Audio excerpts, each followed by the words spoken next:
미가 6장 1절에서부터 8절까지의 말씀입니다. 신약 앞에 여러분들 색인 성경 갖고 계신 분들은 나홈을 찾으시고 그 나홈에서 앞으로 한 3장 정도 넘어가시면 미가서 6장이 나옵니다. 미가서 6장 1절에서부터 8절까지 말씀을 우리 함께 한 목소리로 함께 봉독하도록 하겠습니다. 같이 읽겠습니다. 너희는 여호와의 말씀을 들을지어다. 너는 일어나서 산을 향하여 변론하여 작은 산들이 내 목소리를 듣게 하라 하셨나니 너희 산들과 땅의 견고한 지대들아 너희는 여호와의 변론을 들으라. 여호와께서 자기 백성과 변론하시며 이스라엘과 변론하실 것이라. 이르시기를 내 백성아 내가 무엇을 내게 행하였으며 무슨 일로 너를 괴롭게 하였느냐. 너는 내게 증언하라. 내가 너를 애굽 땅에서 인도해 내어 종노릇하는 집에서 속량하였고 모세와 아론과 미리암을 내 앞에 보냈느니라. 내 백성아 너는 모압 왕 발락이 꾀한 것과 보올의 아들 발람이 그에게 대답한 것을 기억하며 시딤에서부터 길갈까지의 일을 기억하라. 그리하면 나 여호와가 공의롭게 행한 일을 알리라 하실 것이니라. 내가 무엇을 가지고 여호와 앞에 나아가며 높으신 하나님께 경배할까? 내가 번제물로 1년 된 송아지를 가지고 그 앞에 나아갈까? 여호와께서 천천의 수량이나 만만의 강물 같은 기름을 기뻐하실까? 내 허물을 위하여 내 마다들을 내 영혼의 죄로 말미암아 내 몸의 열매를 드릴까? 사람아 주께서 선한 것이 무엇임을 내게 보이셨나니 여호와께서 내게 구하시는 것은 오직 정의를 행하며 인자를 사랑하며 겸손하게 내 하나님과 함께 행하는 것이 아니냐. 아멘. 오늘 말씀의 제목입니다. 우리 가정에서 예배드리시는 분들도 함께 한번 따라해 보시면 좋을 텐데요. 말씀 제목이 조금 깁니다. 그래서 같이 한번 따라해 보실 텐데 현장 예배보다 중요한 것 3 한번 따라해 보실까요? 네, 한 번 더 하시겠습니다. 현장 예배보다 중요한 것 3. 현장 예배보다 중요한 것 3. 프랑스의 비행 조종사 출신의 소설가 생텍쥐페리의 작품 대표적인 어린 왕자. 이 어린 왕자는 전 세계 180개 이상의 언어로 번역이 될 만큼 시간이 흘러서도 수많은 사람들에게 사랑을 받고 있는 작품입니다. 이 작품이 사랑을 받는 이유는 인간이 고독을 극복하는 과정을 어린 왕자를 통해 상징적으로 표현하고 있기 때문입니다. 그래서 어린 왕자는 어린 아이들을 위한 동화가 아니고 어른들이 보면 참 많이 위로를 받고 격려를 받는 책이기 때문에 전 세계 수많은 사람들이 사랑하는 이유가 되는 것이죠. 그러다 보니 이 어린 왕자라고 하는 책 안에는 참 공감이 될 만한 명언 같은 대사들이 참 자주 등장을 합니다. 여러분은 삶을 살아가면서 무엇이 가장 중요하다고 생각을 하시나요? 여러분은 언제 여러분들이 소중하다고 느껴지시나요? 여러분은 살면서 무엇이 힘들다고 생각을 하시나요? 이 모든 내용이 모두 어린 왕자에 나오는 문장 속에 숨겨져 있습니다. 오로지 마음으로 보아야만 정확하게 볼 수 있어 가장 중요한 것은 눈에는 보이지 않는 법이야. 가령 오후 4시에 네가 온다면 나는 3시부터 행복해지기 시작할 거야. 세상에서 가장 어려운 일이 뭔지 아니? 돈 버는 일? 밥 먹는 일? 아니, 세상에서 가장 어려운 일은 사람의 마음을 얻는 일이란다. 제가 이번 주 주일 말씀을 준비할 때 이 어린 왕자의 대사들 중에 몇 가지가 머릿속에 떠올랐던 이유는 마치 오늘 말씀을 준비하고 말씀 속에서 우리에게 말씀하기를 원하시는 하나님의 마음처럼 느껴졌기 때문입니다. 여러분, 우리가 삶을 살아가면서 정말 중요한 것은 무엇일까요? 우리는 보이는 것에 참 많은 영향을 받습니다. 그러나 보이지 않는 것이 정말 중요하다는 것을 우리는 기억해야만 합니다. 삶을 살아가면서 여러분들은 언제 여러분들이 소중하다고 느끼시나요? 누군가가 나를 기다려줄 때, 그리고 그 기다리는 것을 아까워하지 않을 때 내가 저 사람에게 참 소중한 존재라는 사실을 알게 되고 그 사실 때문에 행복이라고 하는 감정을 우리는 느끼게 된다고 하는 것이죠. 살면서 여러분 무엇이 힘듭니까? 수많은 사람들과 관계 맺고 살아가는데 도대체 저 사람 마음속에 무슨 생각을 하는지 알지 못할 때 때로는 답답함을 느끼곤 합니다. 그런데 우리를 향하신 하나님의 마음도 그런 것 같습니다. 하나님 또한 보이지 않는 것을 더 중요하게 여기시고 하나님 또한 저와 여러분들이 하나님 만나기를 기다리는 것을 기뻐하시며 하나님 또한 우리의 마음이 하나님의 마음에 닿기를 원하신다는 사실입니다. 지금 어쩌면 대다수의 우리 성도님들이 특별히 각 가정에서 예배드리시는 분들이 마음속에 간절히 원하는 소원 한 가지를 이야기하라고 한다면 우리 교회 성도님들뿐만 아니라 대한민국 곳곳에 있는 수많은 성도들의 마음에 품고 있는 소망은 현장 예배 드리는 것이라고 대답을 하실지도 모르겠습니다. 지난주에 온라인으로 제자 훈련을 하면서 한 지체가 이런 이야기를 하였습니다. 때로는 주말에 교회 가서 예배를 드리고 주말에 많은 시간을 교회에서 보내다 보면 주일날 아침 일찍 교회에 와서 예배 드리고 교사로 봉사하고 그러고 나면 때로는 지칠 때가 있는 거예요. 그래서 내가 이렇게 주말마다 교회에서 시간을 사용하고 이렇게 내가 지치고 이렇게 생활을 하는 게 이게 맞나? 라는 생각을 할 때가 있었대요. 그런데 현장에 나가서 예배를 드리지 못하게 되다 보니까 내가 그동안 현장 예배를 드리지 못했지만 못하면서 살아왔는데 현장 예배 드렸던 것이 현장 예배를 드리지 못하고 나서 보니까 그것이 나에게 굉장히 소중한 시간이었구나라고 하는 것을 깨닫게 되었다는 이야기를 하더라고요. 확진자들이 계속해서 줄지 않으면서 50명이라고 하는 숫자를 제한하여 예배를 드리게 되고 자연스럽게 결국은 다음 주 주일까지 우리는 온라인 예배, 비대면 예배를 원칙으로 예배를 해야만 합니다. 그런데 사실은 이번 주가 마지막 비대면 예배라는 생각을 하면서 한 주간 말씀을 준비했기 때문에 제 안에는 굉장히 큰 설레임이 있었습니다. 근데 설레임만 있었던 것은 아닙니다. 동시에 깊은 고민도 하게 되었습니다.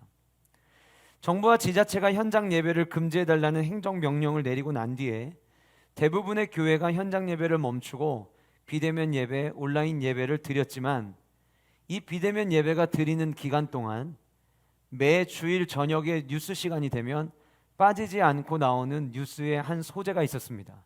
어쩌면 오늘 저녁에도 반복될지도 모르겠습니다. 그 뉴스는 대부분의 많은 교회가 비대면 예배를 드렸지만 오늘 또 현장 예배를 강행한 교회들이 있었다라는 뉴스였습니다. 그리고 기자들이 현장 예배를 드린 곳을 찾아가서 예배를 드리기 위해 성전으로 들어가는 성도들을 인터뷰하고 때로는 목회자와 인터뷰를 하는 내용들이 고스란히 뉴스를 통해 등장을 하곤 했죠. 많은 목사님들이 성도가 현장에 나와서 예배하는 것은 신앙에 있어서 너무나도 중요한 문제이고 예배를 드리러 나오겠다는 성도들을 막을 수 있는 방법 또한 우리에게는 없다. 그래서 현장 예배를 드릴 수밖에 없다라고 인터뷰를 하곤 하였습니다. 각 지자체마다 예배의 허용의 기준에 약간의 차이가 있었고 그러다 보니까 지자체에 있는 기독교 연합회 임원들이 지자체 단체장들과 어떻게 협의를 하고 어떻게 대화를 해서 지방마다 약간의 차이가 있어요. 어떤 지방은 지금 그냥 계속해서 현장 예배를 드리는 곳들도 있어요. 그러다 보니까 자연스럽게 어느 지역에 있는 기독교 연합회 목사님들이 얼마나 더 바르게 대처했느냐가 또 하나의 논쟁거리가 되기도 하였습니다. 저는 오늘 대면 예배와 비대면 예배의 옳고 그름을 이야기하려는 게 아닙니다. 대면 예배와 비대면 예배가 과연 본질이냐고 하는 것이죠. 대면 예배는 바른 예배고 비대면 예배는 옳지 못한 예배일까요? 제가 원래 오늘 말씀의 제목을 현장 예배보다 중요한 것 삶 이렇게 정하지 않았고 원래 예배의 말씀의 제목은 현장 예배면 됩니까? 현장 예배만 드리면 다입니까? 라는 제목이었어요. 그게 저의 진짜 마음이었거든요. 예를 한번 들어보겠습니다. 현장에 나와서 찬양을 하고 설교를 듣고 기도를 합니다. 그런데 만약 교회에 와서 찬양을 하는데 세상 노래 부르듯 마음으로 찬양을 하고 가끔은 찬양을 부르다가 내가 화음을 넣으면서 스스로에게 자아도취에 빠지기도 하고 혹은 이 찬양의 장르는 내가 별로 좋아하는 찬양의 장르가 아니라는 생각 때문에 다른 사람 찬양할 때 찬양을 부르지 않거나 찬양하는 시간에 높은 음이 올라가면 목이 아플 거라고 생각해가지고 아예 처음부터 찬양을 부를 생각을 하지 않고 가만히 앉아 있다면 기도를 드리는데 이 기도를 드릴 때에 하나님과 내가 친밀한 교제를 하고 하나님께 나의 삶을 아뢰기를 원하는 마음으로 기도하는 것이 아니라 세상 사람들이 저마다 자기가 믿는 신에게 나아가서 내 삶에 간절히 원하는 소원이 이루어지기를 원하는 마음으로 기도하듯이 기도한다면 설교가 선포되는 시간 동안에 말씀은 귀로 듣고 있지만 그 말씀을 들을 때에 내가 이 말씀을 듣고 다음 한 주간 동안 어떻게 살아야 될지 하나님 내게 말씀하여 주옵소서라고 하는 마음으로 말씀을 듣는 것이 아니라 내가 가지고 있는 생각과 내가 가지고 있는 가치와 내가 가지고 있는 철학을 기준으로 하나님의 말씀을 들을 때에 내가 지킬 말씀과 지키지 않아야 될 말씀을 내가 만약에 편가르게 하면서 말씀을 듣는다면 그 현장 예배는 하나님이 기뻐하시는 현장 예배일까요? 저는 지금 한국교회가 현장 예배를 강조할 때가 아니라 저는 지금 한국교회가 바른 예배를 강조해야 될 때라고 생각합니다. 여러분들은 어떻게 생각하십니까? 그저 현장에 나와서 예배를 드리기만 하면 묻지도 않고 따지지도 않고 바른 신앙생활 한 것처럼 생각하는 우리들의 모습이 없는지 우리는 스스로 돌아봐야 한다라고 하는 것입니다. 현장 예배를 드리면 모든 문제가 회복되나요? 현장 예배를 드리면 우리의 신앙은 쑥쑥 성장하나요? 현장 예배를 드리면 하나님의 임재를 그냥 무조건 경험하게 되나요? 저는 그렇지 않다고 생각합니다. 지금 하나님이 우리에게 원하시는 회복은 그저 현장에 모여서 예배 드리는 행위가 아니라 진짜 하나님이 우리에게 원하시는 회복은 바른 예배가 회복되기를 원하신다고 저는 생각합니다. 하나님께서 선택하신 백성들이 있었습니다. 바로 이스라엘 백성들이었죠. 이들은 늘 자기들이 선민이라고 생각했습니다. 선민이라고 생각하는 데는 두 가지의 이유가 그들에게 있었습니다. 첫 번째는 하나님이 자기 백성들과 맺었던 언약이 있었습니다. 하나님은 이 언약을 기준으로 일하셨고 이 언약을 하나님의 백성들에게 약속으로 주셨습니다. 그래서 그들은 자기들이 선택받은 백성이라고 하는 생각을 강하게 가지고 있었죠. 두 번째, 선민에게 주어졌던 특권은 하나님 앞에 나와 예배하는 것이었습니다. 예배가 무엇입니까? 살아계신 하나님을 경험하는 것이죠. 여러분, 온 인류 역사상 살아있는 하나님과 살아있는 살아계신 하나님이 하나님밖에 안 계시기 때문에 살아있는 신적인 어느 누군가와 예배할 수 있는 유일한 사람들은 구약에서는 이스라엘 백성들이었고 오늘날은 예수 그리스도를 믿고 있는 저와 여러분입니다. 뭘 보면 알 수 있습니까? 여러분, 구약의 시대로 거슬러 올라가 보면 하나님께서 하나님의 백성들이 하나님 앞에 나와 제사를 드리죠. 그리고 하나님은 그 제사를 받으셨어요. 그 태우면 그 연기를 하나님이 받으셨고 하나님은 그 백성들이 하나님 앞에 나와 제사를 드릴 때마다 여러 가지 방법으로 이 제사를 받으심으로 말미암아 이스라엘 백성들에게 하나님은 어떤 하나님이냐? 하나님은 살아계신 하나님이라는 것을 보여주셨어요. 뭘 통해서? 제사를 통해서. 그런데 여러분, 그때 당시에 수많은 우상들이 있었죠. 근데 그 수많은 우상들이 저마다 자기 신에게 제사를 드렸지만 그 모든 우상 숭배한 사람들의 공통적 특징은 뭐냐면 그들이 어떤 제사를 드리던 그들이 어떤 예배를 드리던 그들이 믿고 있는 우상이 그들이 믿고 있는 신이 그 제사에 반응하지 않았다는 거예요. 당연한 결과죠. 왜요? 살아계신 분은 오직 유일하신 하나님 한 분이시기 때문이에요. 이것이 이스라엘 백성들에게는 자부심이었어요. 너네들도 제사를 드리지만 너희들도 예배를 드리지만 우리처럼 신이 직접 응답하는 예배를 드릴 수 있는 민족은 우리밖에 없다는 거예요. 그러다 보니까 이스라엘 백성들에게 이 자부심이 점점점 생겨나기 시작을 한 거죠. 나중에는 이런 생각까지 하게 됩니다. 아무리 우리가 실수하고 아무리 우리가 잘못하고 우리가 아무리 하나님이 원하시는 삶을 살지 않더라도 하나님이 다른 거는 다 건드리셔도 성전은 안 건드리실 거야. 성전을 무너뜨리진 않으실 거야. 자, 보세요 여러분. 하나님의 입장에서 현장 예배가 중요했다면 그들의 생각대로 그렇게 됐어야만 합니다. 어떤 일이 있어도 하나님이 눈에 보이지 않는 방어막을 쳐서라도 성전은 절대 무너지지 않았어야만 합니다. 그런데 어떻게 되었습니까? 예루살렘 성전이 무너졌고 성벽이 무너졌습니다. 그 터만 바라보고만 있어도 마음의 위안을 삼았던 사람들이 만약에 이스라엘 백성들이었다면 하나님은 그것조차 막으시려고 그 이스라엘 백성들을 포로로 잡혀가게 하셨어요.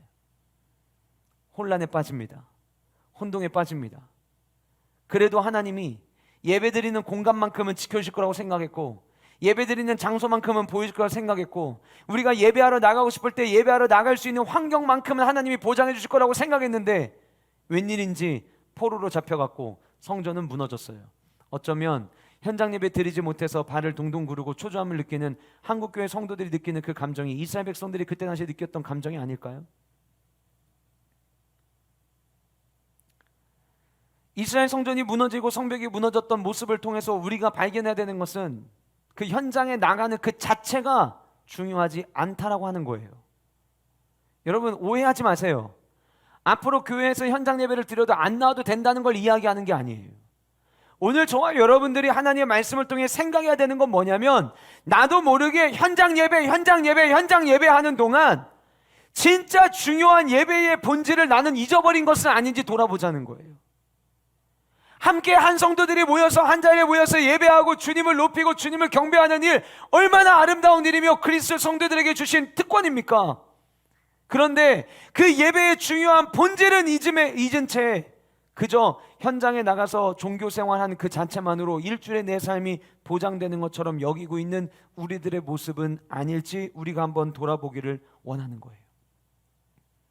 이사야 1장 11절 말씀을 함께 읽으실 텐데, 이사야 1장 11절부터 이 13절까지의 말씀은 하나님께서 예레미야 선지자를 통해서 70년 포로 생활이 있기 전에 이미 하나님께서 이런 말씀을 하셨어요. 어떤 말씀을 하셨는지 우리 같이 한 목소리 함께 읽어보도록 하겠습니다. 같이 읽겠습니다.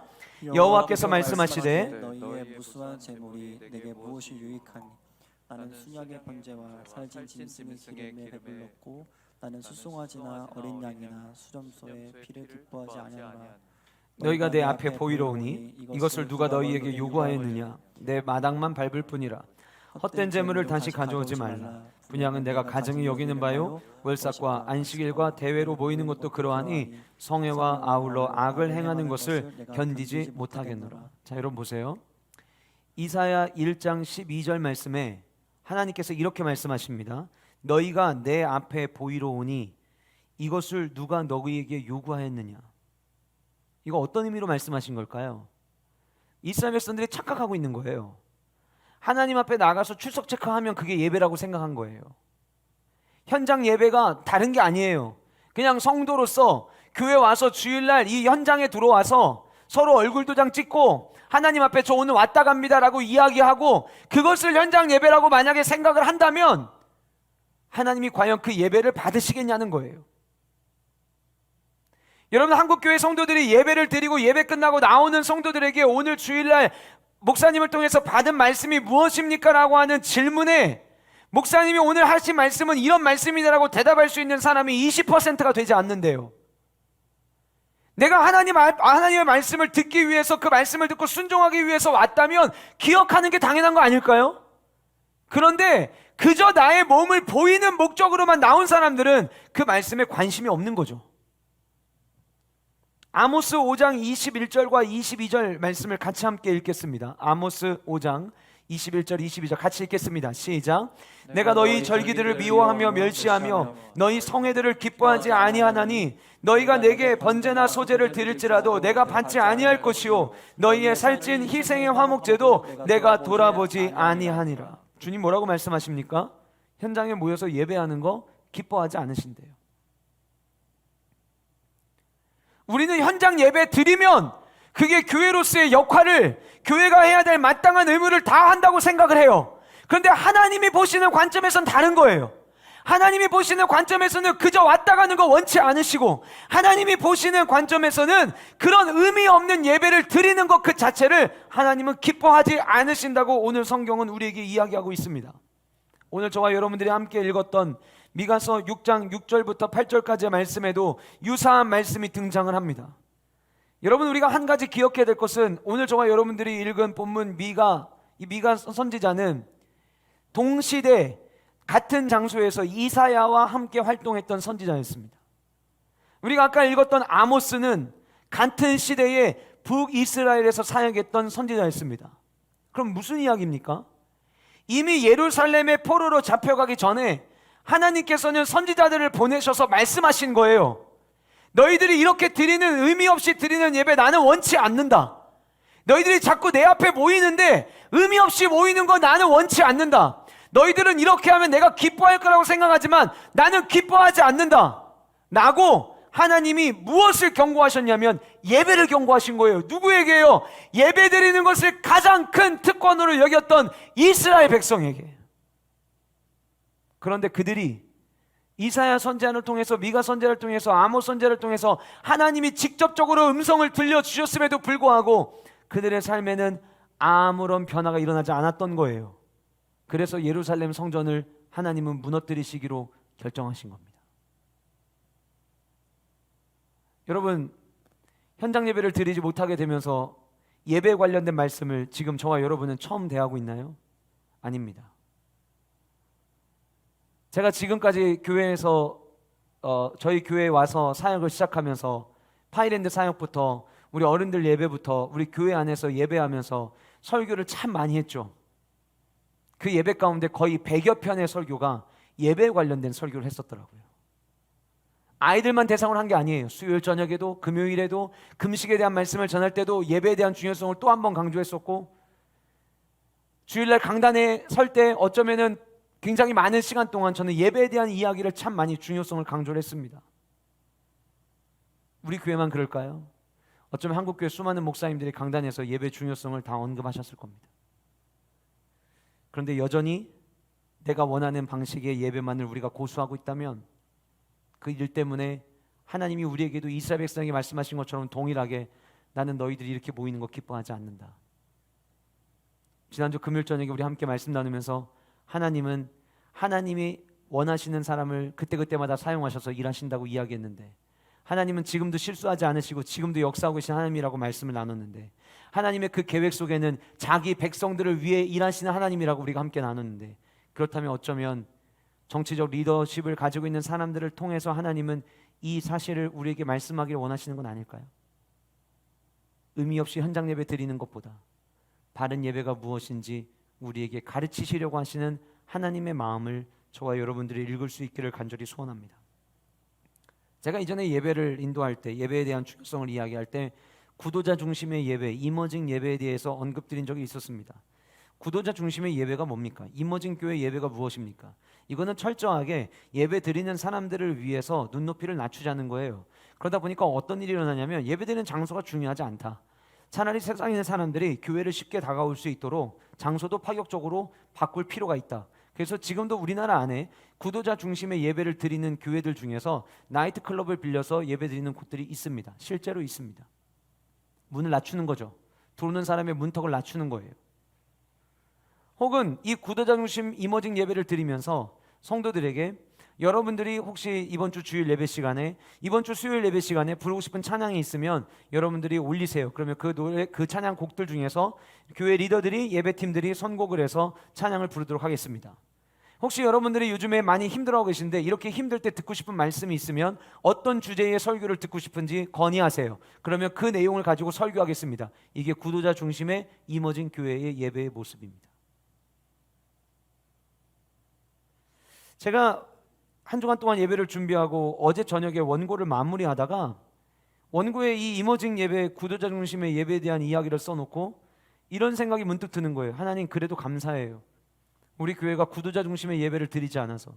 하나님, 그래도 감사해요. 우리 교회가 이머징 예배를 드리는 교회가 아니어서 감사해요. 근데 그 순간 하나님께서 제 마음 가운데 이런 마음을 주시는 거예요. 너희 교회의 스타일은 구도자 중심의 예배가 아니고 이머징 교회 예배가 아니지만 예배 드리러 오는 성도들 중에는 구도자 중심의 예배를 드리고 이머징 교회의 스타일로 예배를 드리는 성도가 있다는 거예요. 왜 그런 줄 아세요? 찬양을 부르는 찬양 시간이 됐어요. 내가 좋아하는 장르가 아니면 안 불러요.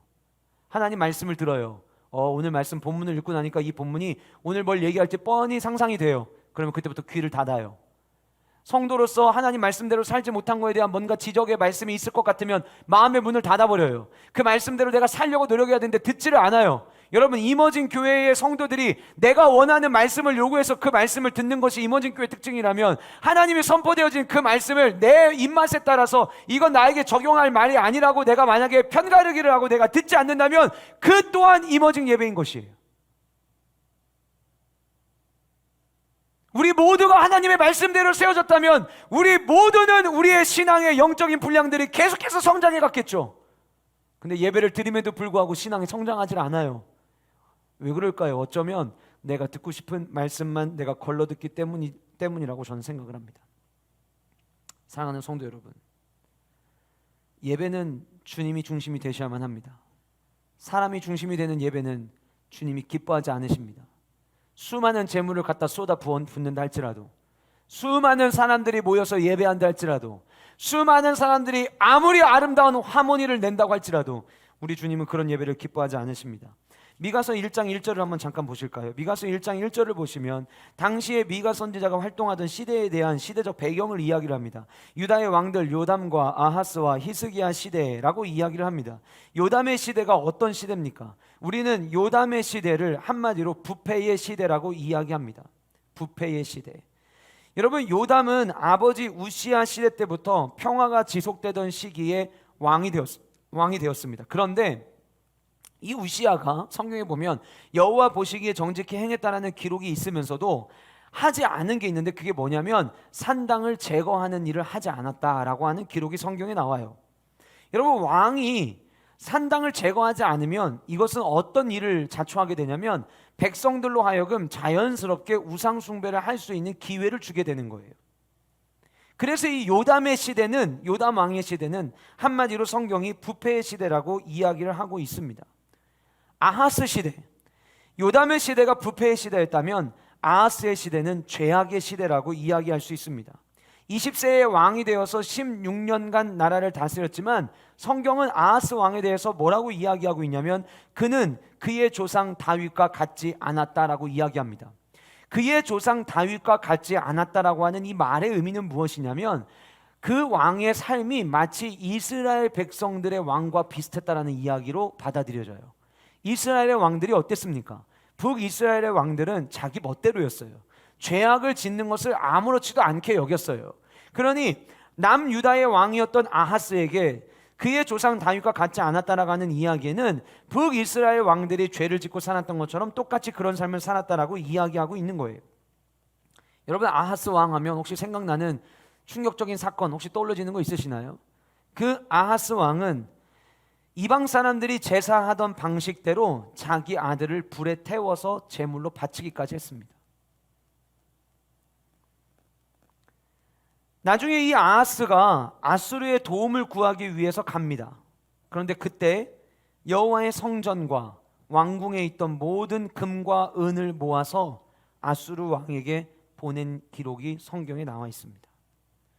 아수르 왕을 만나러 다메섹에 갔다가 그곳에서 굉장히 커다란 제단을 보게 되는데 이 제단을 보니까 너무 멋있는 거예요. 예루살렘 성전에 있는 놋제단보다 이게 훨씬 더 멋있어 보여서 예루살렘으로 돌아와서 예루살렘의 성전에 있던 놋제단을 치우고 우상 숭배하던 그 모습 그대로 본떠서 예루살렘 성전 안에다가 새 제단을 만들었습니다. 그랬던 왕이 아하스 왕이었습니다. 히스기야 왕 하면 불치병에 걸렸다가 기도에 응답받은 왕으로 우리는 기억을 해서 그래도 나름 괜찮은 왕이라고 생각을 합니다. 히스기야 왕이 열왕기하 18장에 아수르의 공격을 받는 장면이 등장을 하는데 그때 히스기야가 아수르에게 성전과 왕궁에 은금을 모아 주었다라는 기록이 역시 나옵니다. 하나님께서 고치시죠? 고치시고 난 다음에 히스기야는 마치 자기가 잘나서 고침받은 줄 착각하고 교만에 빠지게 됩니다. 그래서 우리는 히스기야의 시대를 교만의 시대라고 이야기합니다.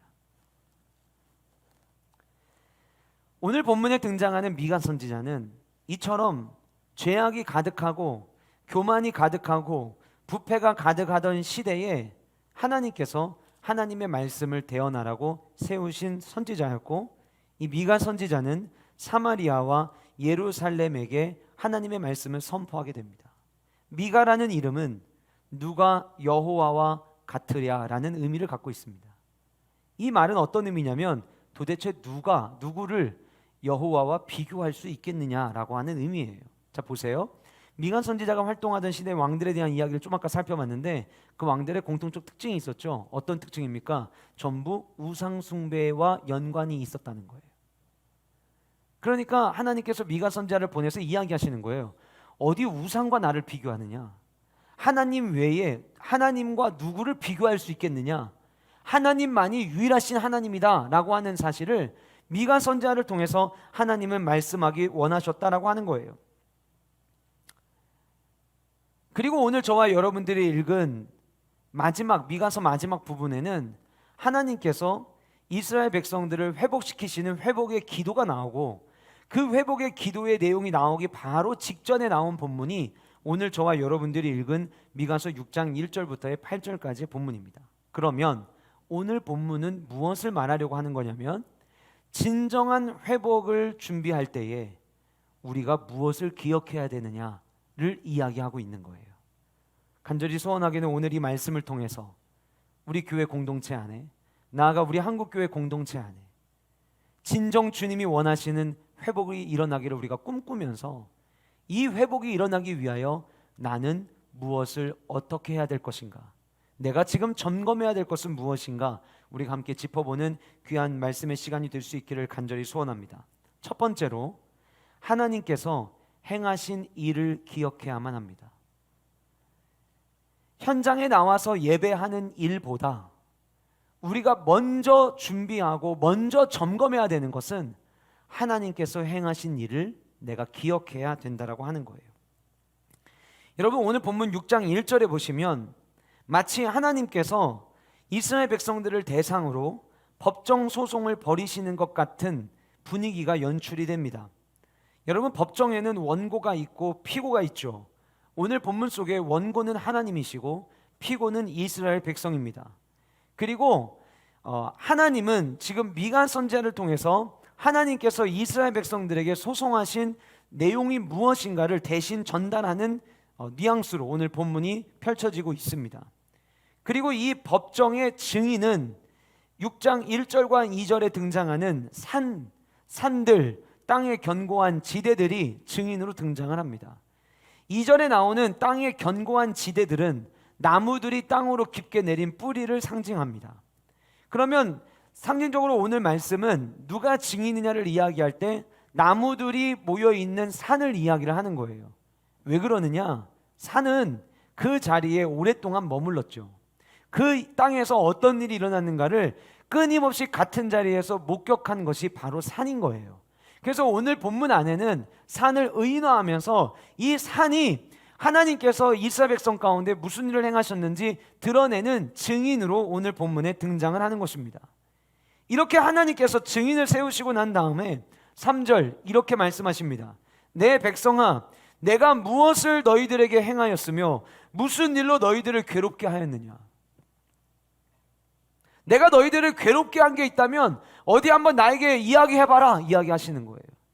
그러면서 하나님께서는 나는 너희들을 괴롭게 한 적이 없고 도리어 나는 너희들에게 이런 일을 행했다라고 하는 이야기를 4절과 5절에 말씀하십니다.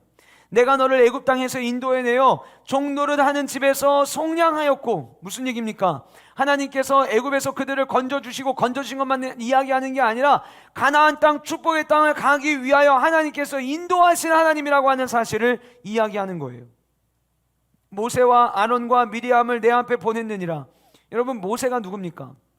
모세는 하나님께서 율법을 주시고 이스라엘 백성들을 하나의 국가로 출범하는 데 있어서 쓰임받았던 인물이 모세였습니다. 아론은 누굽니까? 그는 제사장이었죠.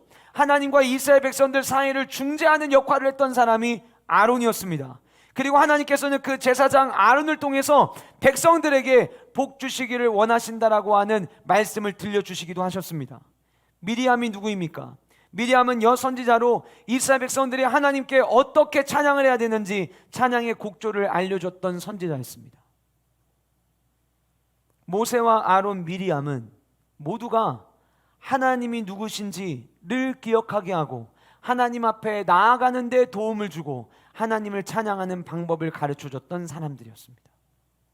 5절, 내 백성아, 너는 모압 왕 발락이 꾀한 것과 부올의 아들 발람이 그에게 대답한 것을 기억하며, 무슨 얘기입니까? 민수기에 나오는 말씀이죠. 우리가 잘 아는 말씀인데 이 발락 왕이 발람을 통해서 이스라엘 백성들을 저주하려고 했죠. 그런데 하나님이 어떻게 하셨습니까? 저주를 바꿔서 오히려 축복하게 하셨어요. 저주받아야 될 상황에 있던 이스라엘 백성들에게 복을 주셨던 사건을 이야기를 하시는 거예요. 그리고 마지막으로 시딤에서 길갈까지의 일을 기억하라고 말씀하십니다.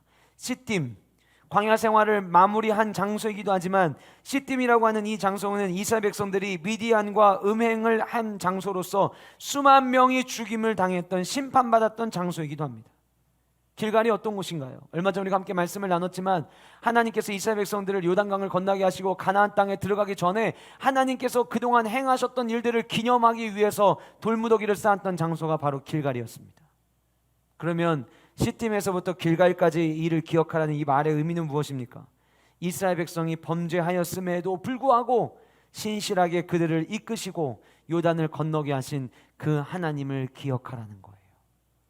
사랑하는 성도 여러분, 진정한 회복이 무엇이냐를 이야기하기 앞서서 미가서 6장 1절부터 5절까지의 말씀에 제일 먼저 등장하는 것은 다른 것이 아니라 하나님을 기억하라는 이야기를 제일 먼저 언급을 합니다. 그리고 나서 6절부터 8절까지 말씀을 보시면 내가 무엇을 가지고 여호와 앞에 나아가며 높으신 하나님께 경배할까? 내가 번제물로 1년 된 송아지를 가지고 그 앞에 나아갈까? 여호와께서 천천의 수장이나 만만의 강물 같은 기름을 기뻐하실까? 내 허물을 위하여 내 맏아들을 내 영혼의 죄로 말미암아 내 몸의 열매를 드릴까? 이 말을요, 제가 세 번역으로 여러분들이 이해하기 쉽게 지금 백성들이 어떻게 이야기하고 있는지 제가 이야기 드려볼게요. 자, 이렇게 된 거예요. 하나님께서 내가 너희들에게 한 일 있지, 너희들 그거 기억해봐 라고 이야기했더니 이스라엘 백성들이 하나님에게 이렇게 이야기를 합니다. 하나님, 주님 앞에 나갈 때 뭐 가지고 나가야 돼요? 1년 된 송아지 언급 나오죠. 1년 된 송아지는 소 중에서 가장 귀할 때입니다. 하나님, 가장 귀한 거 가지고 나가면 되는 거예요? 7절 말씀이 세 번역으로 번역된 내용에 제가 조금 더 그렇게 많이 과장하는 거 아니에요. 여러분 나중에 비교 들으시면 아시겠지만 세 번역에 있는 내용을 이야기할 때 이렇게 이해하시면 돼요. 하나님, 얼마나 많이 헌금 드리면 하나님 기뻐하실 거예요? 하나님, 내가 예배를 드리고 제물을 드리는 게 그때 당시의 제사는 죄의 문제를 해결하기 위한 거잖아요. 내 죄의 허물을 벗겨달라고 말씀드릴 때 맏아들까지 바치면 하나님 용서해 주실 거예요? 내가 지은 죄 용서해달라고 이야기할 때 내 몸의 열매까지 다 드리면 하나님 기뻐하실 거예요? 이렇게 이야기하고 있는 거예요. 여러분들은 어떤 사람을 와, 저 인간 진짜 속물이다 이렇게 생각하세요? 제 기준으로 말씀드릴게요. 저는 돈이면 다 된다고 생각하는 사람 속물로 생각합니다. 어떤 문제가 있었어요? 그런데 돈 만약에 와서 딱 던지고 가면 그 사람 저는 속물처럼 느낄 것 같아요. 돈이면 모든 문제가 다 해결된다는 사람. 사람과 사람의 관계에서도 돈으로 모든 문제를 해결하려고 하는 사람을 우리는 별로 좋지 않은 사람으로 여깁니다. 하물며 하나님 앞에 제물을 드리면서 이 정도면 됩니까? 하나님 얼마 드리면 그럼 만족하실 거예요? 제가 얼마 드리면 하나님 받으실 거예요? 라고 지금 그들은 이야기하고 있는 거예요. 왜 이런 행동이 나오게 됐을까요? 그 이유는 예배 받으시는 분이 누군지를 모르고 있는 거예요. 예배 받으시는 분을 거래처 사장님처럼 생각하고 있는 거예요. 예배 받으시는 그 하나님을 이 시대에 돈이면 모든 문제가 다 해결되는 것처럼 생각하는 사람처럼 생각하는 거예요.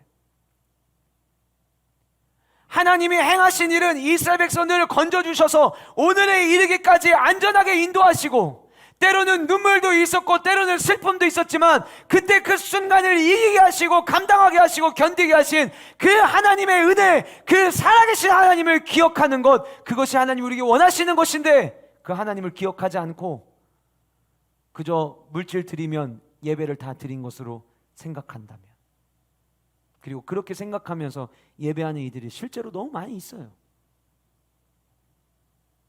여러분, 오늘 각 가정에서 예배 드리시는 분들, 현장에 나오셔서 예배 드리시는 분들, 여러분은 지금 이 시간 누구에게 예배를 드리고 계십니까? 뉴욕에 가면 아주 유명한 교회가 있습니다. 팀 켈러 목사님이 목회하시는 교회죠. 그 미국의 교회들은요, 예배 들어가는 곳에, 이 예배당 들어가는 문에 게시판이 있어요. 우리 옛날 초등학교 앞에 가면은 게시판 있는 것처럼 게시판이 있어요. 그리고 그 게시판에는요, 오늘 설교자가 누군지, 오늘 말씀의 제목은 뭔지 이렇게 적어놔요. 그래서 교회를 들어오면서 오늘 어떤 말씀 우리가 은혜를 받겠구나 라고 생각을 하는데, 미국에서 팀 켈러 목사님 하면 너무 유명하니까, 세계적으로 너무 유명한 목사님이 되셨으니까 이 뉴욕에 관광을 하러 온 크리스찬들이 주일날 뉴욕에 머물게 되면 이 팀 켈러 목사님이 사역하시는 리디머 교회를 가게 되는 거예요. 그래서 그 교회도 안내위원들이 있을 거 아니에요. 안내위원들이 성전 앞에서 이렇게 안내를 하고 있는데, 낯선 사람이 예배를 드리러 와서 예배 들어가는 입구에 적혀있는 이 글을 보고 그냥 가는 거예요. 안내위원이 아무렇지도 않게 서 있는데 그런 사람이 한둘이 아닌 거예요. 그래서 이분이 그 안내 게시판 옆으로 가서 섰습니다. 아니나 다를까 또 다른 사람이 예배를 드리러 오면서 게시판을 봤는데 게시판을 보고 그냥 돌아가려고 하는 거예요. 그래서 이분이 조용한 목소리로 이렇게 이야기했다고 합니다. 아, 오늘 팀 켈러를 예배하기 위해 오신 분이었군요. 우리 누구에게 예배하는 건가요? 유명한 목사님에게 예배하는 건가요? 온라인이 활성화되면서 전국 곳곳에 좋은 목사님들의 설교 말씀을 들을 수 있습니다. 우리 누구를 예배하는 건가요? 예배 받으시는 분은 하나님 아니신가요?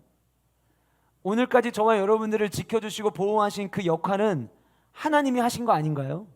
그러면 우리는 하나님을 예배해야 합니다. 그런데 오늘날 너무 많은 이들이 하나님을 예배하지 않습니다. 때로는 존경을 넘어서서 우상화된 목사님을 예배할 때도 있고, 때로는 내 방식대로 내가 원하는 스타일로 나를 예배할 때도 참 많이 있습니다. 미가서 6장 오늘 본문 이후에 회복의 기도가 등장하기 전에 하나님께서 미가 선지자를 통해서 말씀하신 것은 나를 기억하라는 거예요. 사랑하는 여러분, 우리 모든 성도님들이 현장에 나와서 예배하기 전까지 저와 여러분들 안에 우리가 예배하는 예배의 대상이 나를 여기까지 인도하신 하나님이심임을 우리가 잊지 않고 기억할 수 있기를 주님의 이름으로 축복합니다. 주님을 기억할 때 우리가 머릿속에 잊지 말아야 될 게 있습니다. 하나님은 살아계신 하나님이라고 하는 사실이에요. 운행하신 하나님이라고 하는 사실이에요. 우리가 지금 예배하는 이 공간 가운데도 성령 하나님은 운행하십니다. 제가 설교 끝나고 내려가가지고 아내와 대화를 나눌 때 감격할 때가 있어요. 항상 거의 많이 그렇게 하지만 제가 왜 감격을 하냐면요, 강단에서 설교를 하다 보면 아무리 원고를 다 준비해서 올라와도 그때그때마다 하나님께서 주시는 깨달음이 있어요. 이 자리에서만 느낄 수 있는. 저는 그런 시간을 경험할 때마다 무엇을 느끼냐면 오늘 또 이 예배 가운데 성령 하나님이 임재하셨구나를 느낍니다. 눈에 보이지 않더라도, 눈에 보이는 게 중요한 게 아니라 보이지 않는 그 하나님의 운행하심이 더 중요한 거예요. 그 하나님을 우리가 온전히 예배할 수 있는 세종왕의 성도들 되시기를 주님의 이름으로 축복합니다. 두 번째로 정의를 행해야 합니다. 현장 예배 드리는 거 중요해요. 그러나 그렇게 예배를 그냥 무작정 몸만 들어와서 예배를 드리는 것보다 더 중요한 것은 우리의 삶 속에서 우리가 정의를 행하며 살아가야 된다라고 하는 거예요. 이제 앞으로 남은 모든 말씀은 미가서 6장 8절 한 구절을 가지고만 이야기를 할 겁니다. 미가서 6장 8절은 1917년 지미 카터 미 합중국 대통령이 되고 난 이후에 취임 선서를 마치고 모든 미국의 국민들에게 연설을 할 때 그 연설에 사용했던 성경 구절입니다. 그리고 미국 하원 도서관에 가면 그 도서관 벽면에 지금까지 새겨져 있는 구절이기도 합니다. 이 말씀은 미가서에서 가장 중요한 핵심 메시지라고 신학자들은 이야기를 합니다. 미가서 6장 8절엔 이렇게 말씀이 기록되어 있습니다. 사람아, 주께 선한 것이 무엇임을 내게 보이셨나니. 여기 밑줄 쳐보세요. 여호와께서 내게 구하시는 것은, 여호와께서 저와 여러분들에게 구하시는 것은 무의미하게 현장에만 나와서 예배드리는 것을 구하지 않으세요.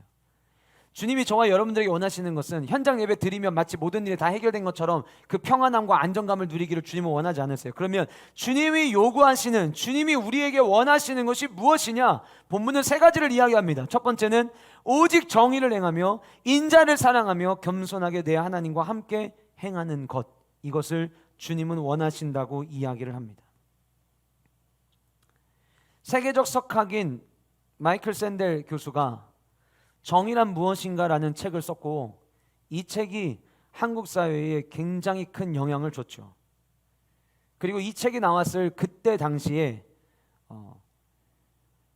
한 정당의 이름에 정의라고 하는 단어를 넣게 됐는데, 그 이름을 넣게 된 계기도 이 마이클 샌델 교수의 책 때문이라고 합니다. 그만큼 한국 사회를 강타했던 책입니다. 사실 이 책은 한국에 번역될 때 제목이 정의란 무엇인가 이렇게 번역이 돼서 정의에 대한 정의를 내려주는 책이라고 생각을 많은 사람들이 하지만, 사실상 책의 내용을 읽어보신 분들은 아시겠지만 정의를 어떤 방법으로 구현할 것인지에 대한 내용이 이 책 안에는 담겨져 있습니다.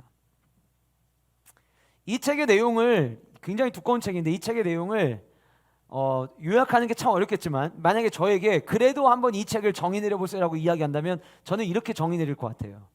이 책에서 이야기하는 정의는 개개인의 중요함과 개개인의 가치를 소중히 여길 때에는 절대 완성될 수 없고, 공동체적 관점으로 생각을 해야만 이루어지는 것이 정의다라고 저는 이 책을 요약할 수 있을 것 같아요. 지금 우리가 살아가는 시대는 개개인의 관심과 개개인의 생각이 너무나도 중요하지만, 진정한 정의가 실현되기 위해서는 나만 아무 문제 없으면 괜찮아, 나만 잘 살면 괜찮아, 이 생각에서 벗어나서 공동체 안에 문제가 없는지를 돌아보고 공동체 안에 힘들어하는 자들이 없는지를 돌아볼 때에 비로소 바른 정의가 세워진다라고 하는 거예요. 여러분, 많은 사람들이 정의로운 사회를 꿈꿉니다. 근데 정의로운 사회를 꿈꾸는 사람들마다 경계하는 대상이 있어요. 그 대상을 언론에서는 기득권이라고 표현합니다. 기득권이라고 하는 이 말의 정의는 특정한 자연인 또는 법인이나 국가가 정당한 절차를 밟아 이미 차지한 권리, 이게 원래 기득권이에요.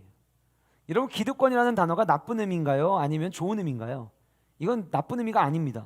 기득권이라고 하는 거는요, 내가 열심히 수고하고 내가 열심히 노력해서 누군가로부터, 공동체로부터, 나라로부터 인정받아서 내가 누릴 수 있는 권리를 이야기하는 게 그게 기득권이에요. 그런데 네이버 뉴스 라이브러리에 가서 이 기득권이라고 하는 단어를 검색을 해봤더니 우리나라에서 1980년대 중반까지는 이 기득권이라는 단어가 매우 좋은 의미로 사용이 되다가 민주화 운동이 시작되면서부터 모든 언론에서 기득권이라고 하는 이 단어 뒤에 세력이라고 하는 단어를 붙이면서 부정적인 의미로 사용되어지기 시작했어요. 그리고 오늘에까지 이르렀습니다. 그럼 왜 그때 당시 기득권 뒤에 세력이라는 단어를 붙여서 왜 부정적인 의미를 갖게 되었느냐? 열심히 노력해서 자기가 얻은 권리가 있어요. 문제는 뭐냐? 이 권리는 법 앞에 평등해야 돼요. 이 권리는 질서 앞에서 평등해야 돼요. 그런데 힘을 가진 자들이 법과 질서와 균형과 평등을 깨는 일들이 곳곳에서 종종 일어났던 것이죠. 그러니까 마치 힘을 가진 자들이 전부 다 법을 지키지 않는 것처럼 힘을 가진 자들이 모두가 평등을 공평한 삶을 살지 않는 것처럼 비춰지기 시작하면서 이 기득권 세력이라는 단어가 부정적인 의미로 쓰여지기 시작을 했습니다. 어제 날짜로 한국경제신문에 이런 글의 제목의 기사가 올라왔습니다. 의대생 구제도 공공의대도 반대 2030 세대 정신이 된 공정성이라는 기사가 올라왔어요. 어떤 글인가 제가 자세히 읽어봤습니다. 토익 시험 5분만 늦어도 시험장에 못 들어간다. 나는 그런 대학생이다. 그런데 시험 날짜 지났는데 시험을 다시 보게 해달라는 거 말이 안 된다. 어느 대학생이 감히 정부를 대상으로 강경하게 대응을 하냐?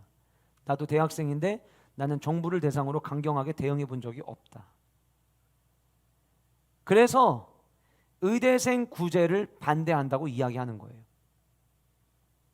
그런데 이 의대생 구제를 반대하는 사람들이 똑같이 이야기를 하기를 뭘 이야기하냐면 공공의대도 반대한다고 이야기를 합니다. 공공의대가 문제됐던 이유가 뭐예요?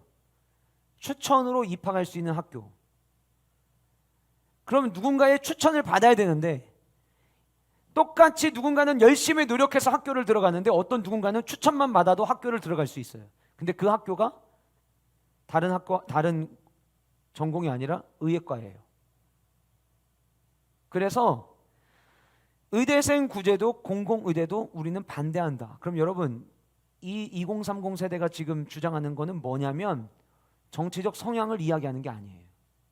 2030 세대가 신문 기사의 타이틀 마지막에도 등장하는 것처럼 공정성을 이야기하는 거예요. 우리 똑같이 법 앞에서는 평등하자는 거예요. 오늘 본문에 등장하는 8절에 오직 정의를 행하며, 이 정의라고 하는 단어가 히브리어로 미시파트라고 하는 단어를 씁니다. 구약 성경에서 약 200번 이상 사용이 되어졌는데 그 중에 가장 많이 사용된 예가 재판하다, 판결짓다 라는 의미로 사용이 되었습니다. 레위기에서 이 단어를 사용할 때는 인종이나 사회적인 지위와 상관없이 옳고 그름에 따라 유무죄를 가려 벌을 주어야 한다는 의미로 쓰였습니다. 뭘 의미하는 걸까요? 모두가 다 공정해야 된다는 거예요. 똑같이 죄를 졌는데 국회의원 자녀면 형벌을 가볍게 여기고 가볍게 받고, 똑같은 죄를 졌는데 부모님이 평범한 시민이면 옥에서 옥살이를 해야 되는 우리나라 현실에서 종종 발견되는 모습입니다. 왜 최근에 한 장관의 아들이 군 문제가 이렇게 사회를 이슈하게 했습니까? 이유는 정치적 논쟁으로 이 문제를 이야기하는 게 아니에요. 왜 공정하지 않냐는 거죠. 똑같이 군대 가 있는 사람들 똑같이 대우를 받아야 되는데, 만약에 어떠한 사고로 인해서 의식불명 상태가 되면 그러면 대신 누군가가 상황을 이야기를 하고 연장할 수 있겠지만 그런 상황이 아니라면 안 되는데 왜 그렇게 됐냐는 거예요. 왜 수많은 사람들이 국민청원을 올립니까? 왜 젊은 남자 청년들이 왜 글을 올리는 거예요? 나도 군대를 갔다 왔는데 나에게는 그게 말도 안 됐다, 적용이 안 됐다라는 거예요. 공정하자는 거예요. 그런데 여러분, 하나님께서 이스라엘 백성들이 예배가 온전히 회복되기를 원하시면서 너희들의 삶의 문제도 점검해야 된다고 이야기하시면서 제일 먼저 언급하신 게 다른 문제가 아니라 정의였습니다. 공평해야 된다는 거예요. 정당해야 된다는 거예요. 그럼 여러분, 왜 하나님은 앞부분에서 예배를 이야기하시고 정의를 이야기하셨을까요?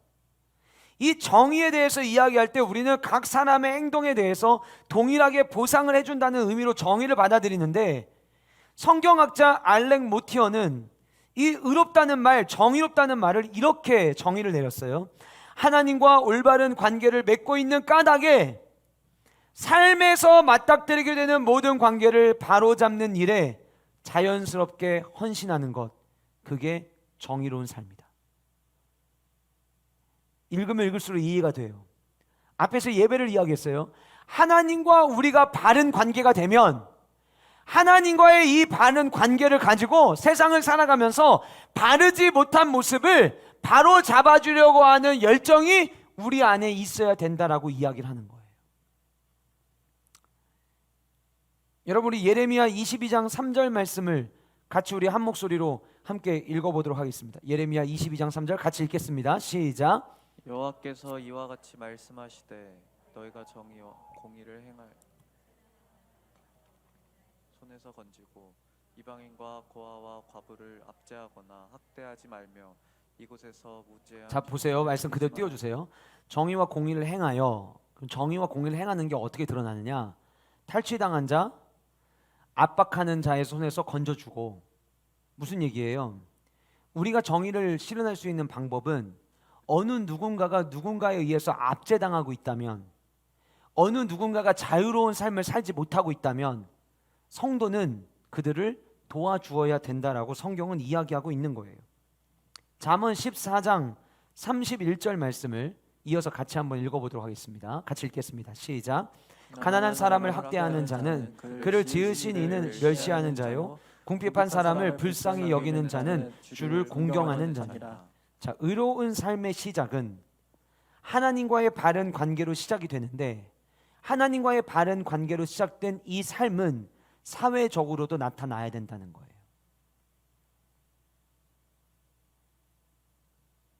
핍박받는 자에 대해서는 징계할 줄 알아야 되고, 누군가를 박해하는 자들이 있다면 그들을 징계하고 그 박해받던 사람들을 자유케 하는 것, 그것이 하나님의 정의를 우리가 이 땅 가운데 실현하는 것이라고 성경은 이야기하고 있는 거예요. 여러분, 이미 아시겠지만 한국교회 기독교가 대한민국 복지의 약 70%를 차지하고 있습니다. 굉장히 큰 사역을 감당하고 있는 거예요. 그런데 문제는 뭐냐면 종종 뉴스에 다큐멘터리에 이 시설들에서 불합리한 모습들이 등장하는 것을 우리는 종종 발견을 하게 됩니다. 지체 장애를 갖고 있는 아이들을 모아놓고 그 아이들에게 아이들이 감당하기 힘든 노동을 시킨다든가, 때로는 몸이 불편한 아이들이 일할 수 있는 공간에 와서 일을 하는데 이 아이들에게 제대로 식사를 제공하지 않거나, 혹은 이 아이들이 받아야 될 급여를 계속해서 주지 않거나, 나중에 잘 되면 줄게 잘 되면 줄게 하면서 계속해서 줘야 될 임금을 미루거나, 이런 일들이 종종 뉴스를 통해서 우리는 보게 됩니다. 어쩌면 내가 예수님을 믿고 성도의 삶을 살아가지만 다른 누군가에게 줘야 될 것을 여전히 주지 않고 나를 위해서 지금 일단 내가 살아야 된다는 생각 때문에 내가 움켜쥐고 있는 한국교회 수많은 성도들이 있을지도 모릅니다. 하나님은 예배만 드릴 것이 아니라 삶에서도 하나님과의 바른 관계를 주변에 있는 사람들과도 바르게 실현하라고 우리에게 말씀하시는 거예요. 그래서 우리가 실현에 옮겨야 되는 건 뭐냐면 바로 이 정의로움이에요. 저는 한국 교회가, 또 우리 교회가 현장에서 예배 드리는 것을 강조하는 것만큼 우리 주변에 연약하고 돌봄이 필요한 자들, 학대받고 있는 자들, 불합리한 대우를 받고 있는 자들을 위해서 그들의 친구가 되어주고 그들의 손을 잡아줄 수 있는 우리 모든 성도님들이 되시기를 주님의 이름으로 축복합니다. 여러분, 최근에 참 가슴 아픈 뉴스를 접할 때가 종종 있는데, 우리나라의 초등학교 아이들 중에 가정에서 부모로부터 무차비한 폭력을 당하는 아이들이 많다는 뉴스를 접하게 되었어요. 또 같은 또래의 친구들에게 성적으로나 아니면 폭행으로 말미암아 고통받고 있는 아이들이 많이 있다는 뉴스를 접하게 됩니다. 성도라면 그 모습을 보고 지나치는 것이 아니라 그 아이들을 붙잡아주고 건져줄 수 있는 삶을 우리가 살아야 된다고 하는 거예요. 그것이 예배를 온전히 드린 자의 삶에 따라오는 열매가 되어야 된다고 주님은 우리에게 말씀해 주시는 것입니다. 세 번째로, 현장 예배를 우리가 드리는 것 못지않게 우리가 중요하게 여겨야 되는 것은 인자를 사랑해야 된다라고 하는 것입니다. 인자를 사랑하십시오. 이 인자, 그러면 많은 분들이 신약 성경에 언급되는 예수님, 다시 오실 메시아, 또 구약에서도 종종 다시 오실 메시아에 대한 예언을 이야기할 때 이 인자라는 단어를 써서 사람을 의미하는 것으로 생각할 때가 있어요. 그런데 이 인자는 조건 없는 사랑을 의미하는 헤세드라는 단어가 여기에서 사용이 되었어요. 헤세드.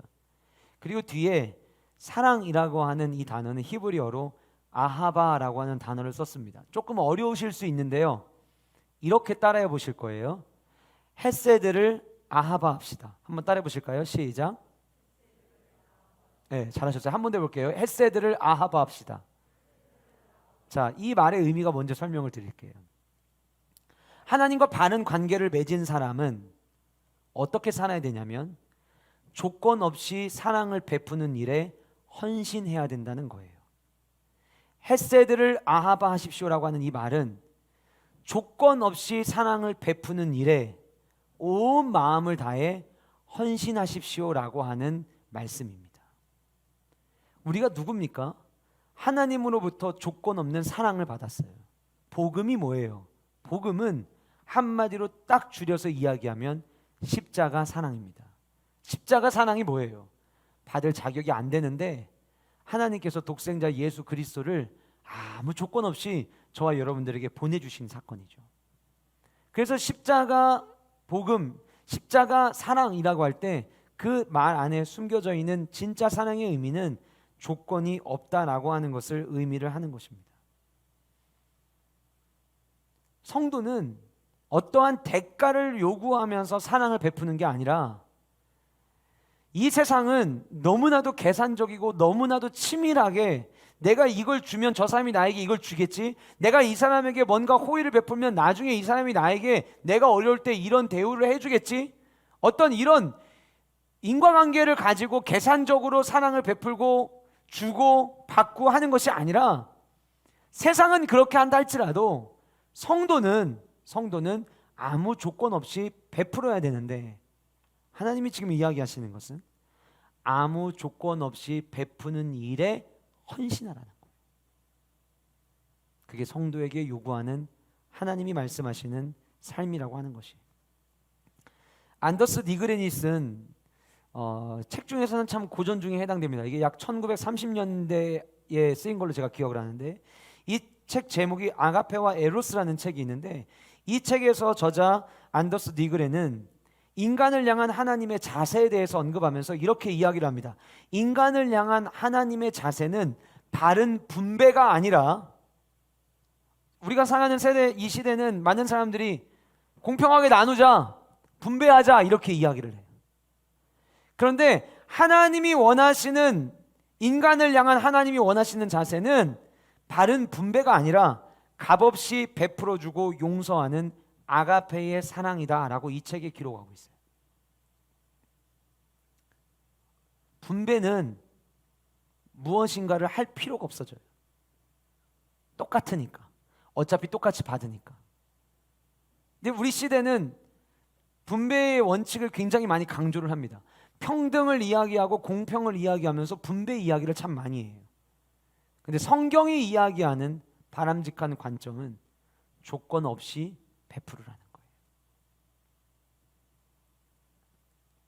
여러분, 우리가 위에서 정의에 대해 살펴보면서 두 개의 구절을 아까 같이 읽었습니다. 여러분, 그 두 개의 구절 읽으시면서 뭘 느끼셨나요? 진짜 이 시대에 우리가 정의를 베풀기 위해서 우리에게 반드시 필요한 것은 사랑이 있어야만 정의를 베풀 수 있다는 거예요. 사랑이 없으면 절대로 우리는 정의를 행할 수가 없습니다. 그래서 공의와 정의 그리고 사랑은, 오늘 본문에 이야기하는 조건 없는 사랑은 늘 같이 가야 돼요. 예를 들어서 조건 없는 사랑이 없고 공의만 있으면, 정의만 있으면 그 사회는 매우 매정해질 겁니다. 반대로 정의가 없고 공정이 없고 그저 조건 없는 사랑만 있으면 그것은 그 사람에게 동정으로 끝날 가능성이 굉장히 높습니다. 그래서 정의와 조건 없는 사랑은 늘 같이 가야 되는 거예요. 저는 저와 여러분들의 삶을 통해서 내일부터 시작되는 한 주간 나는 누구에게 조건 없는 사랑을 헌신할 것인가 고민해 보시고 실천하시는 한 주간의 삶이 되시기를 주님의 이름으로 축복합니다. 마지막으로 현장에서 예배를 드리는 것 중요하지만 그것보다도 겸손히 하나님과 동행하는 것이 더 중요합니다. 여러분, 일주일에 한 번 혹은 정해진 예배 시간에 나와서 예배 드릴 때에 누가 바르게 예배 드리는 줄 아세요? 월요일부터 토요일까지 하나님과 잘 동행하신 분들이 바른 예배를 드릴 수 있습니다. 일주일 내내 내가 하고 싶은 대로 살다가 예배하는 자리에 나온다면 어쩌면 이미 아까 앞에서 살펴본 것처럼 주님에게 보이기 위해 나오는 예배자일 거예요. 부끄럽지만 주님에게 보이기 위해 나오는 사람들을 예배자라고 붙일 수는 없습니다. 오늘 말씀에서 예배에 대한 이야기를 말씀하시고 내가 너희들에게 요구하는 것이 너희들이 정의를 행하고 그리고 조건 없는 사랑에 헌신하고 마지막 겸손하게 하나님과 동행할 것을 나는 원한다라고 말씀하셨어요. 이 얘기를 바꿔 이야기하면 하나님의 눈에 이스라엘 백성들은 주님을 대하는 자세가 매우 교만했음을 우리는 발견하게 됩니다. 우리는 하나님 앞에 나와 예배합니다. 예배하러 나올 때 우리의 마음이 이런 자세로 나오면 안 돼요. 우리의 마음이, 제가 지금 이 겉으로 보여지는 제스처를 이야기하는 게 아니에요. 제스처로 교회 올 때 이렇게 성경 흔들흔들하고 내가 당당하게 나오고 이런 어떤 눈에 보이는 이걸 얘기하는 게 아니라, 겉으로는 이렇게 교회 나오는 분이 아무도 안 계세요. 근데 마음은 이 마음이에요. 마음은 내가 오늘 또 나와 줬고, 마음은 하나님의 말씀을 어떤 말씀이든 내가 순종하고 받겠습니다가 아니라, 오늘은 어떤 말씀 전하나 한번 들어보자, 이런 교만한 마음을 가지고 주님 앞에 나오는 예배자들이 너무 많아요. 그러니 주님이 그 예배를 받으실 리가 없죠. 그러니 주님이 그 예배를 역겹다고 말씀하시죠. 온통 관심은 얼만큼 재물 드리면 하나님 기뻐하시겠습니까? 거기에 관심이 있고, 우리의 마음과 우리의 자세에는 관심이 없는 자들인 거예요. 여러분, 오늘 이 시간 예배하기 위해 나오셨습니다. 여러분, 어떤 마음으로 예배하러 나오셨나요? 한 번이라도 주님 앞에 나가서 현장 예배 드리고 싶어하는 교회 성도님들의 모습을 바라보면서, 그 예배를 사랑하고 예배를 향한 갈망의 마음들의 모습을 바라보면서, 하나님, 이 예배를 사랑하는 자들의 마음 가운데 겸손함을 더하여 주시옵소서. 진짜 우리에게 필요한 건 주님 앞에 선 우리의 모습이 정말 겸손해서, 어떤 말씀을 하시든 내가 순종하겠습니다, 어떤 말씀을 하시든 나를 위한 말씀으로 내가 받겠습니다. 조금 전에 조건 없는 사랑에 헌신합시다라고 이야기했는데, 혹 내 마음속에 나도 힘들어 죽겠는데 누구를 사랑해? 라는 마음이 들으셨다면 죄송하지만 겸손하게 예배하고 있는 게 아닙니다. 우리가 겸손이라는 단어를 떠올리면 같이 생각나는 게 예의라고 하는 단어가 생각이 나요. 하나님 앞에 나와서 예배를 드리는데 우리가 어떻게 예배를 드리냐? 우리 성도님들 말씀 들어보니까 진짜 교회 가듯이 정장 입고 화장도 다 하시고 화면 앞에 모여서 가족들과 같이 예배 드리시는 분들 계시다고 들었어요. 그런 분들 없기를 바라지만, 지금 예배 시간인데 만약에 내가 평상시 집에 있는 복장으로 예배를 드리거나 오징어 찢어가면서 땅콩 먹으면서 만약에 예배를 드리거나, 아니면 다른 것 하면서 예배를 드리고 있다면 우리의 자세를 겸손하다 말할 수는 없을 것입니다. 어제 저녁에 하이파이 예배를 드리는데, 온라인 예배를 드리는데, 이제 온라인으로 영상 송출이 되다 보니까 미국에 있는 은주가 아침에 이제 예배가 시작되는 소리가 들려가지고 이제 일어나서 보니까 영상이 송출되고 있어가지고 예배를 드리게 된 거예요. 그 예배 끝나고 난 다음에 미국은 완전히 지금 현장 예배가 다 불가능해서 다 온라인으로만 예배를 드리게 되는데, 온라인 예배를 드리게 되면서 그동안 자기에게 있었던 일들, 그리고 우리 교회 설교를 매주마다 온라인으로 듣고 있었는데 예배를 드리면서 자기에게 주셨던 은혜들에 대한 이야기를 하면서 그런 이야기를 하더라고요. 내가 있는 장소가 이제 예배의 처소가 되었다라는 말씀을 들을 때, 내가 있는 이 장소에 주님이 임재하신다는 생각을 하니까 자기가 온라인 예배를 드리기에 앞서서 해야 될 일이 선명해지더래요. 그게 뭐냐면 방 청소하는 거였어요. 내가 오늘 예배하는 이 자리에 주님이 오셔서 주님을 내가 예배한다면 내가 이렇게 어지럽힌 모습으로 예배할 수 없다. 그래서 방을 대청소를 했대요. 버릴 거 다 버리고 정리할 거 정리하고 예배했대요. 어떤 마음이 대청소를 하게 했느냐를 볼 때에 하나님 앞에서 겸손하게 낮아지고 주님을 높이기를 원했던 그 마음으로 청소가 시작이 된 거예요. 갑자기 이 말씀을 가정에서 들으시면서 예배 끝나자마자 청소해야겠다라고 생각되시는 분들 계실 수 있어요. 하세요. 하나님이 우리 가정에 예배를 인도하시기 위해 오시는데, 여러분 목사님이 대신방 하실 때도 집안 청소하시잖아요. 눈에 보이지 않는 하나님이지만 우리에게 가장 소중하신 분이십니다. 우리가 그분 앞에서 겸손하게 나아갈 수 있는 은혜가 있기를 주님의 이름으로 축복합니다. 그런데 겸손히 뭘 하느냐? 그분과 동행하라는 거예요. 일주일의 삶을 살아가는 동안 저와 여러분들이 날마다 해야 되는 건 뭐냐면 주님과 동행하는 거예요. 내가 하고 싶은 대로 다 결정 내리고 일주일에 한 번 주님 앞에 나와서 지난주 제가 이렇게 살았습니다라고 보고하고 끝나는 게 아니라 주님이 저와 여러분들에게 요구하시는 것은 저와 여러분이 날마다 주님과 동행하는 거예요. 다시 첫 번째 얘기해 볼까요? 누가 주님과 동행하기 위해 힘쓰는 줄 아십니까? 주님이 지금도 살아계셔서 내 길을 인도하신다고 믿는 사람이 주님과 겸손하게 동행합니다.